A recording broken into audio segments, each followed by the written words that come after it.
Okay, Stuart. 3, 2, 1.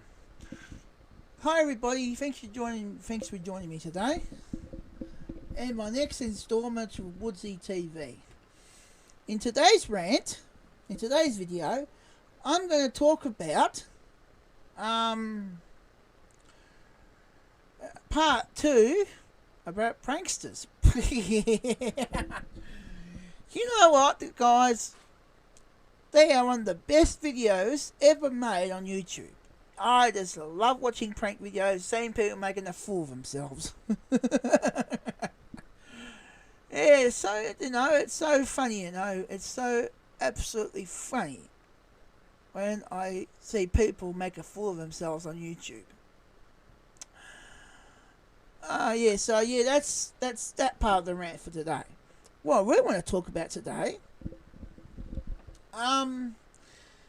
is the basics of computer repair in this segment of this video for today. Now, a computer is an integrated bunch of systems that has different components of a machine. The system box is sometimes referred as a hard drive, but it's not a hard drive. It is a hard drive, but it's not entirely a hard drive. A hard drive is a component of the system. But hard drives today are becoming more and more SSD, and you got a whole system here, pointing up there, whole system, entire system. You got the motherboard, and even the motherboard has got its own components too, a subsystem. Even the motherboard's got its own system. Whole motherboard is a lot more than just a motherboard. It contains the memory, it contains the processor, also contains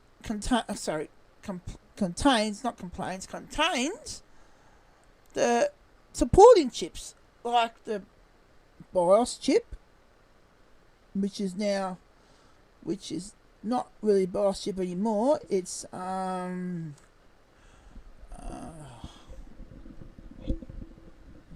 the BIOS chip anymore. It's also it's a special name I forget, but it's comment below what I'm referring to. And also another thing the computer contains is the north and south bridge of the system.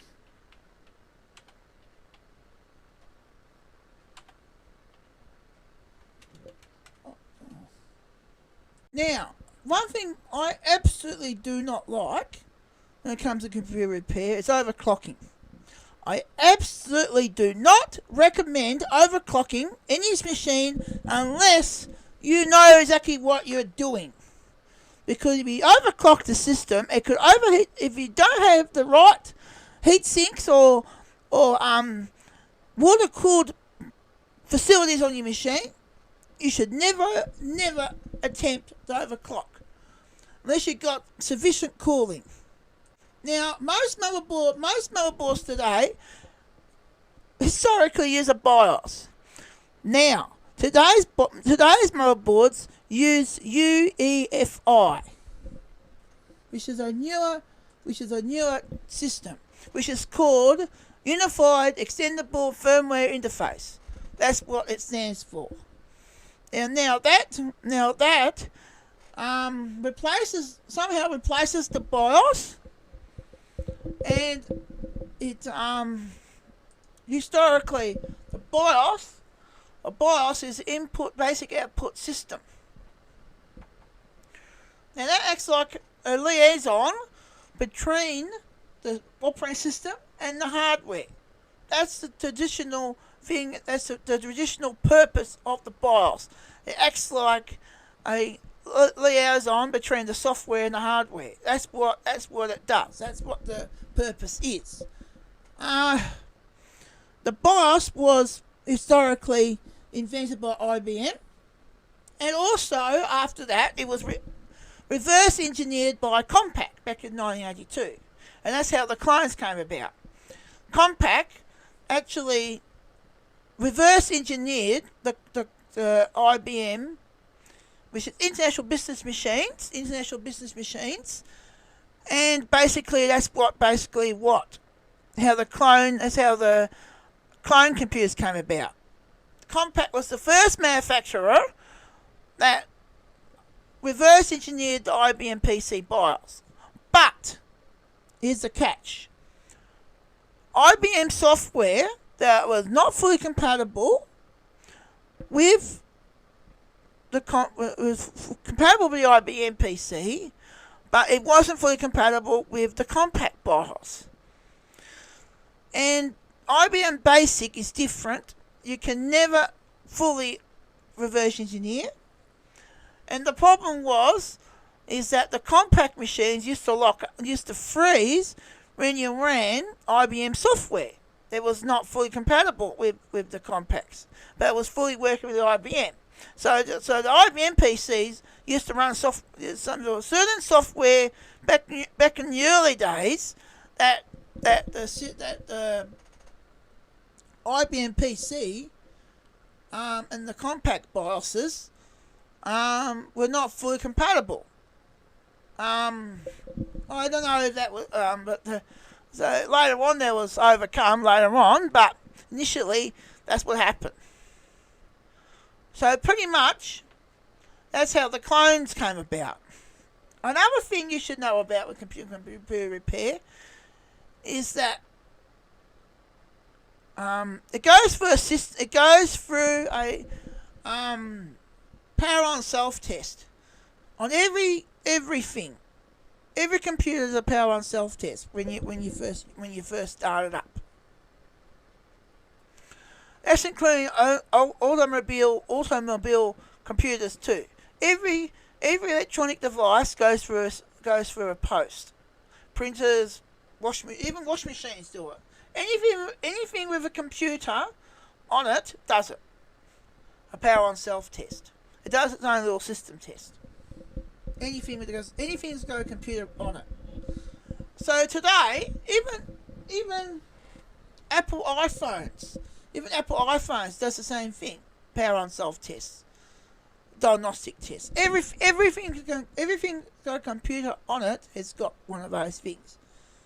So pretty much anything that's got electronics has got it. So pretty much that's how things are with computer systems. Now, I'll do a rundown when you turn the computer on, when you turn your machine on, computer on or printer on, doesn't matter what it is. Firstly, it goes through a power on self test to look for faults. And if it finds a fault, it does a beep. And if a fault's not bad enough, even will do a display what the fault is on the screen. Basically, when it comes to computers, you basically have to clear the error code in order to work properly. On laser printers, if it's a fuser error, especially on the old Series 2 LaserJet, and after, it does a 50 service, which means a fuser, and that has to be cleared in order to work properly. If it's a fan being jammed, there's no error code. So when it comes to computer repair, you have to clear the error code. That is number one. Clear the error code before it works properly. Okay? Then you got another error. Now with computers, you got lots of error codes. The blue screen of death. That is another error code you have to clear as well. Now that can be very, very difficult sometimes too with Windows.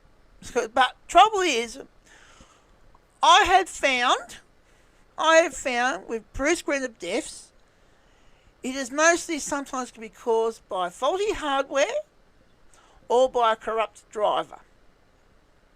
That's two things that I have found over the years when it comes to that sort of stuff. Faulty memory can cause that. In theory, false memory can cause that too. Any sort of hardware fault can cause a blue screen of death. Okay? I have seen faulty video cards, video graphics cards that cause that problem too. That cause faulty graphic cards that cause that too. So anything hardware based is the first thing you look out for. Inferior bad sector can do that too. A bad sector on a hard drive, which is actually loading up Windows, a bad sector on the hard drive can cause that too. And also,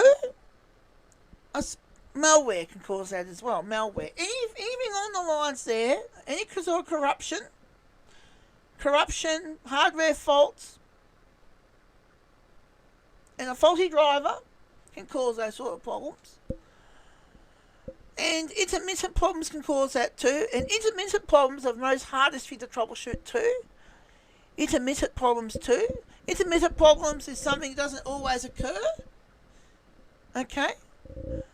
So I hope this video does help you guys to do with computer repair. I thank you so much for watching the video, this edition of WoodsyTV, this installment of WoodsyTV. Please give it a thumbs up and leave a comment and subscribe and tell me about some of your experiences with computer repair. Comment below about some of your experiences. Okay, I'll give a rundown of some of my experiences. Back in I started computer repair as a hobby back in '94. And this was pre-Windows 95. And this was DOS 6.22 at the time as well. DOS 5 at the earliest. And back in those days with DOS, it was a lot more harder to configure computers back then. You had jumper sets, you had config sys and autosec to configure as well. Everything had to be manually as well. So you had to configure the interrupts, the addresses, and the DMA. And also mostly with sound cards. Sound cards were the worst to configure with DOS because if you actually put IQ7, which is also the printer port. That also, if you try to run the sound card and the printer port at the same time, you have real problems there. So pretty much you had conflicts as well. You had conflicts between devices when it comes to DOS and jumper sets. So pretty much the technician had to configure all that. Now, you can still do that today under advanced settings in drivers and Windows, even Windows 10. You can still do that still, but I don't recommend that because it could cause problems. So back in the early days of computers, you had to configure everything manually on the old ATs up to the old 386s. On the old 386 computers, on the old 386 computers, the hard drives, and also some devices were starting to become plug and play. So most of that stuff was basically all eliminated by probably about 99, probably around 96 to 99 is when the plug and play first came out. When Windows 95 first came out as well. That was all the plug and play.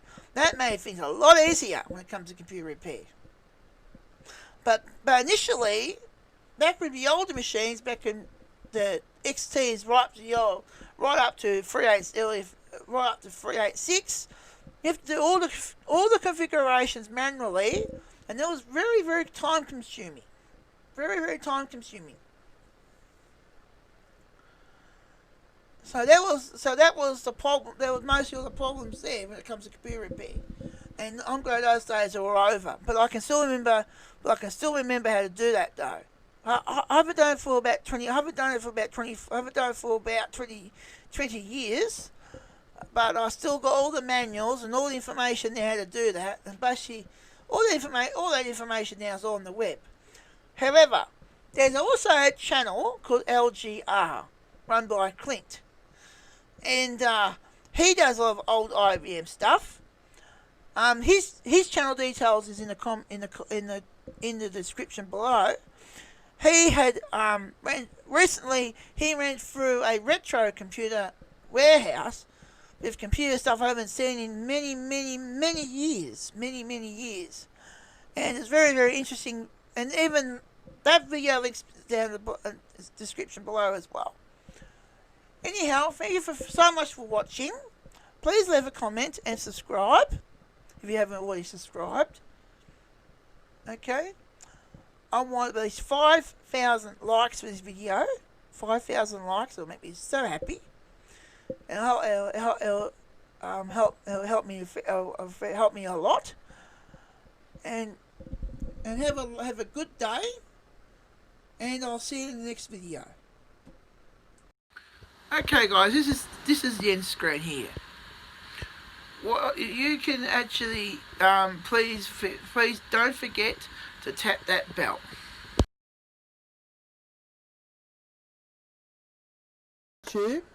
Don't forget to ring my bell.